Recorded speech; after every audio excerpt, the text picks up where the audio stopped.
Bienvenue dans la nouvelle série de reportages de la French Tech Pays Basque. Depuis 2020, notre association s'attelle à mettre en lumière les entreprises innovantes du territoire, tout en créant des synergies entre elles sur la thématique attractivité des talents et innovation for good. Aujourd'hui, nous vous présentons le groupe Voltaire qui a su réinventer la sellerie haut de gamme en alliant innovation et un style résolument moderne. Brice Goguet en est le président fondateur. Voltaire est une société qui repose sur deux jambes. Il y a une jambe au Pays Basque, une jambe aux États-Unis. Alors le Pays Basque, c'est parce que c'est là d'où je viens, c'est là où j'ai passé toute mon enfance jusqu'à mes 18 ans et où il y a mon cœur. Et puis les États-Unis, c'est parce que là où a commencé ma carrière professionnelle, où j'étais consultant à New York. Alors c'est vrai qu'on est atypique dans le sens que notre marché domestique, c'est les États-Unis, mais l'implantation au Pays Basque, c'est important pour mon cœur. Nous fabriquons des selles sur mesure de sport pour des cavaliers qui font les disciplines olympiques principalement, donc saut d'obstacles, concours complet et dressage. Ce sont des selles artisanales faites à la main individuellement, chaque pièce est unique, mais c'est aussi des selles innovantes parce qu'on a été les premiers au monde à lancer en 2016 une selle connectée.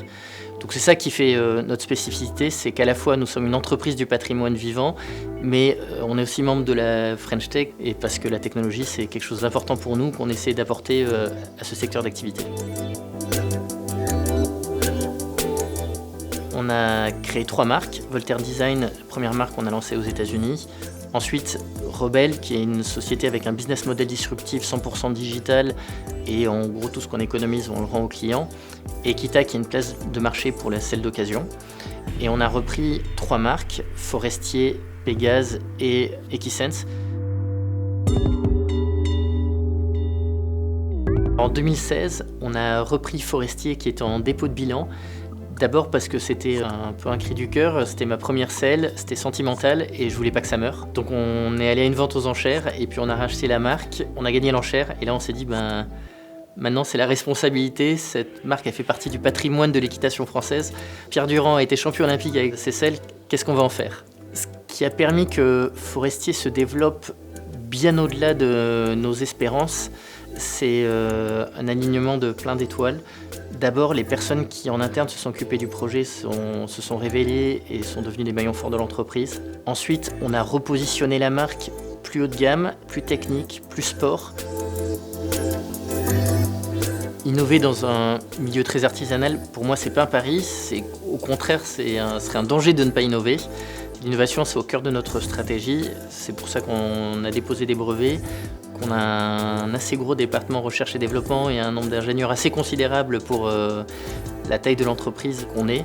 Parce qu'à la fois, on fait des recherches sur comment améliorer l'ergonomie pour d'autres chevaux. On a aussi des sujets d'électronique, des sujets de développement informatique. Donc l'innovation, c'est ce qui nous permet de continuer à avancer, de grandir et d'apporter des avantages à nos cavaliers. On s'est autofinancé. Ce qui fait qu'on s'est développé, c'est notre envie de toujours faire mieux. Il n'y a pas une fois où on est complètement satisfait de ce qu'on fait. Il n'y a pas un domaine où on se dit on est les meilleurs. Nous, ce qu'on veut, c'est progresser, faire mieux pour nos cavaliers et construire ce qui arrive après. Le plafond de verre, il est très très loin. On n'est qu'au début de ce qu'on a envie de faire. Les projets sur lesquels on veut innover, ils sont vraiment devant nous. Et voilà, on est passionné de ce qu'on fait, donc on ne voit pas le temps passer et on s'éclate.